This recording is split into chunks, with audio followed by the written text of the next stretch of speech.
Good morning friends, my name is Raghav and you are on Raghav Tutorial। तो आज हम लोग पढ़ने जा रहे हैं ISSO olympiad international social studies olympiad का चैप्टर फर्स्ट जिसका नाम है अर्थ। So let's begin. सो हमारा पहला चैप्टर जिसका नाम है अर्थ। सो आज हम लोग इसके बारे में पढ़ने जा रहे हैं। So let's begin. सो सबसे पहले हम लोग पढ़ते हैं test skills. So test skills में सबसे पहले हमारा फीचर्स ऑफ अर्थ है, grids of Earth, then landforms and water bodies, globes and maps, rotation and revolution, natural resources. So आज की वीडियो में हम लोग इन्हीं सब के बारे में पढ़ने जा रहे हैं।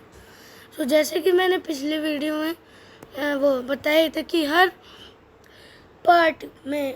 वीडियो में 15 क्वेश्चंस रहेंगे और जो जीके का हमारा पार्ट 2 है वो जल्दी मैं या संडे को ला दूंगा। तो शुरू करते हैं। आज का हमारा पहला क्वेश्चन जो है, read a sentence and select the option correctly that fills the blank। इसमें बोल रहा है कि जो क्वेश्चन में ये जो दो ब्लैंक्स हैं,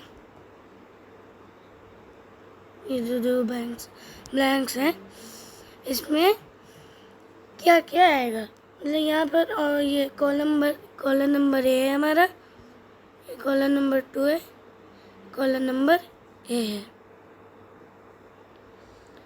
सो अब देखते हैं हमारा आंसर क्या है। सबसे पहले हम लोग डैश को पढ़ते हैं, मतलब ब्लैंक्स को पढ़ते हैं। वो क्या है, dash days is or are taken by the earth to complete one rotation on its axis, and dash days are taken by the earth to complete one revolution in its orbit around the center of a solar system। सो इसमें पूछा है पहले वाले blank में कि कितने दिन लगते हैं हमारे अर्थ को एक रोटेशन कंप्लीट करने के अपने एक्सिस पे। सो इसका आंसर है 1, मतलब 1 डेज।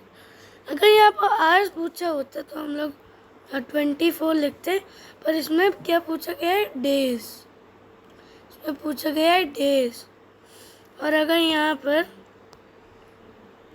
आवर्स पूछा जाता तो हम लोग क्या लिखते, 24 आवर्स।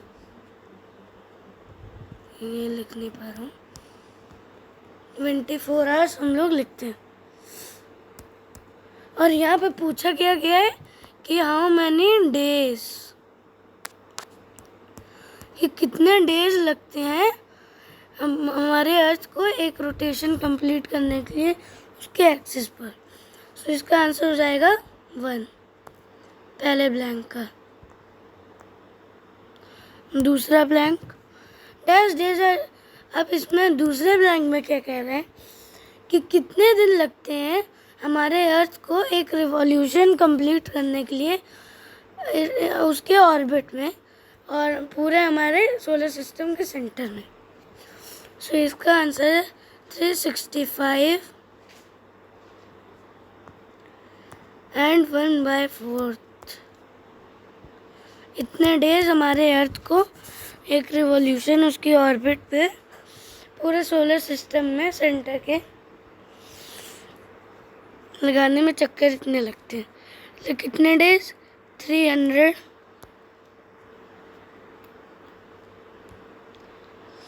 365। वो मैं आपको अच्छे से लिख 365 and 1/4। सो इतने दिन लगते हैं हमारे अर्थ को पूरे एक रिवॉल्यूशन कंप्लीट करने में। सो अब अच्छा, अगर लीप ईयर हो गए तो हमारे फरवरी में 29 डेज हो जाते हैं। और लीप ईयर कितने साल पे आते हैं? हर 4 साल पे। जैसे अभी हमारा जो 2024 था, ये हमारा लीप ईयर है। मतलब फरवरी में हमारे कितने दिन है? 29। कितने दिन थे? 29। और अगर जैसे आप 2023 की बात करें तो उसके फरवरी में कितने दिन थे? 28।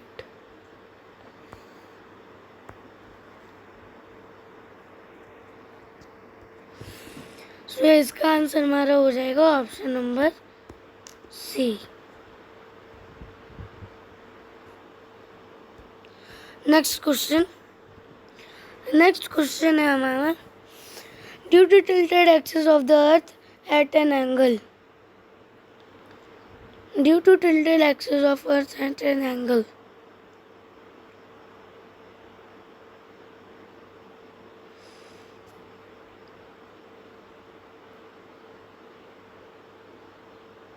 अच्छा, तो इसमें पूछा गया है कि जो अर्थ है 23.5 डिग्री पर टिल्टेड है, तो उसी के वजह से क्या होता है? तो उसके वजह से हमारा क्या होता है? जो सीज़न होता है हमारे नदर्न हेमिस्फीयर में, कौन से हेमिस्फीयर में? नदर्न हेमिस्फीयर में। आप देखे होंगे, मैंने उसमें समझाया होगा, जो हमारे ग्लोब एंड अर्थ वाली वीडियो थी। जो हमारे नदर्न हेमिस्फीयर में जब विंटर सीजन चल रहा होगा तो हमारे सदर्न हेमिस्फीयर में क्या चलेगा? समर। और इसमें ऑप्शन नंबर ए में क्या दिया गया है कि season in the northern hemisphere can never be same as the season in the southern hemisphere। जो मैंने आप लोग को अभी समझाया है, इसमें वही चीज़ लिखी गई है। अगर जो सीज़न हमारे नॉर्दर्न हेमिस्फीयर में होगा वो सेम नहीं रहेगा, वो सेम नहीं रहेगा अगर मतलब सदर्न हेमिस्फीयर में। जैसे मैंने आपको बताया कि अगर नॉर्दर्न हेमिस्फीयर में विंटर है तो सदर्न हेमिस्फीयर में क्या होगा? समर। तो यही ये क्वेश्चन कहना चाहते हैं। तो इसका आंसर है option number A.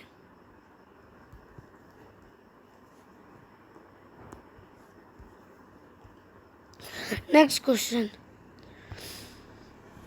I am an imaginary line.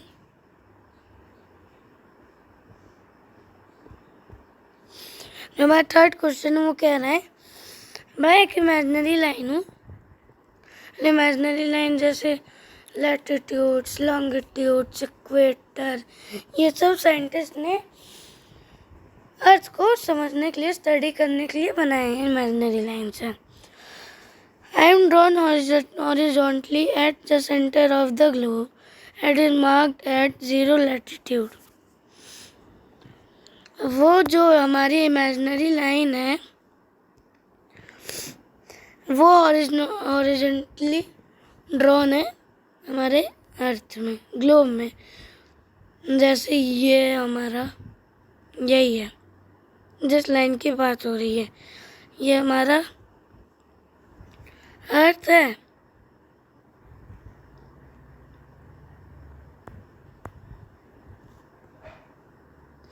अर्थ बनाना अर्थ है। जैसे मान लीजिए अब जिस लाइन की हम लोग बात कर रहे हैं वो यहाँ पर है, और वो किस एंगल पे मार्क्ड है? 0 डिग्री पर। किस एंगल पे मार्क्ड है?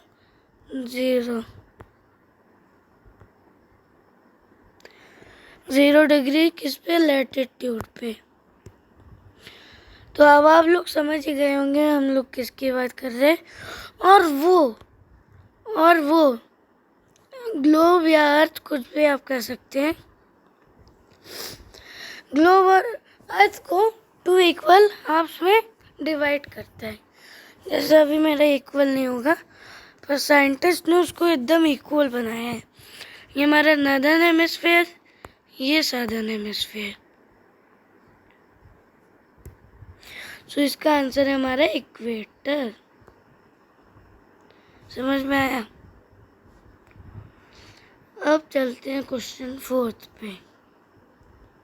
इसमें बता रहे गैराडस मर्काटा वोजा, जो यहाँ पर जिसका नाम लिखा गया है गैराडस मर्काटर वोजा, क्या थे वो थे डच कार्टोग्राफर। क्या थे वो? डच कार्टोग्राफर थे वो। अब चलते हैं क्वेश्चन 5 पे। क्वेश्चन 5 है सेलेक्ट द करेक्ट मैच। अब इसमें से हम लोग को करेक्ट मैच सेलेक्ट करना है। तो ऑप्शन नंबर ए हमारा दिया है कि वेटिकन सिटी लार्जेस्ट सिटी इसमें बताया गया है, पर ये एकदम गलत है, क्योंकि वेटिकन सिटी सबसे स्मॉलेस्ट सिटी है, मतलब स्मॉलेस्ट कंट्री है पूरे वर्ल्ड में। वर्ल्ड स्मॉलेस्ट कंट्री आप कोई पूछेगा तो आप बोल दीजिएगा वेटिकन सिटी।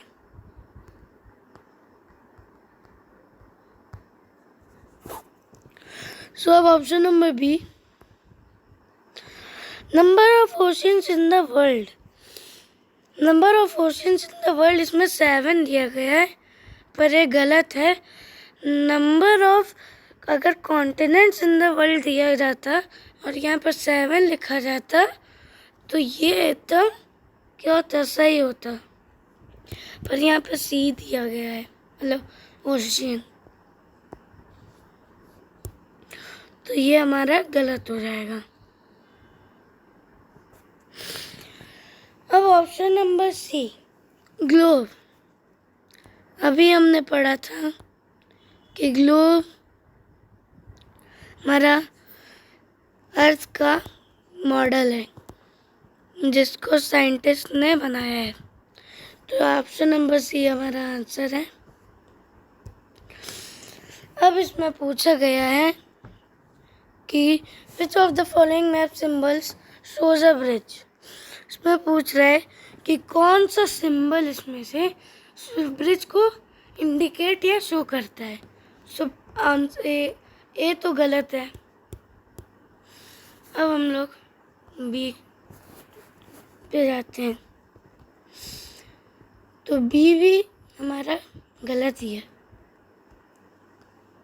जैसे कि आप देख सकते हैं। तो हमारा सही कौन सा है? Option number C. So question 7, which meridian has been designated as international date line. इसमें पूछा गया कौन सा मेरिडियन वो डिजाइनेटेड करा गया है इंटरनेशनल डेट लाइन को, मतलब कौन से एंगल पे इंटरनेशनल डेट लाइन को मार्क करा गया है। सो इसका आंसर है 180 डिग्री। ओके, 180 डिग्री इसका आंसर है। तो इसमें से इन चारों ऑप्शन में से कोई 180 डिग्री आपको दिखा? यस, हमको ऑप्शन नंबर बी दिखा। अब हम लोग क्वेश्चन नंबर 8 पे आते हैं।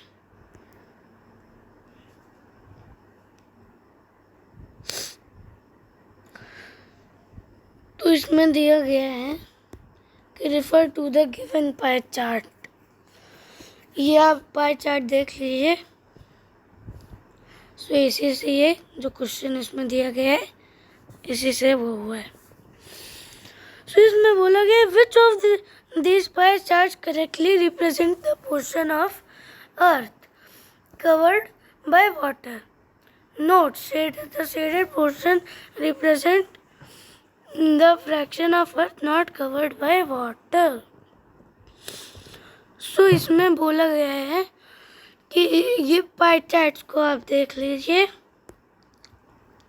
और इसमें से बताइए कि कौन सा पोर्शन हमारा अर्थ का वाटर से कवर्ड है।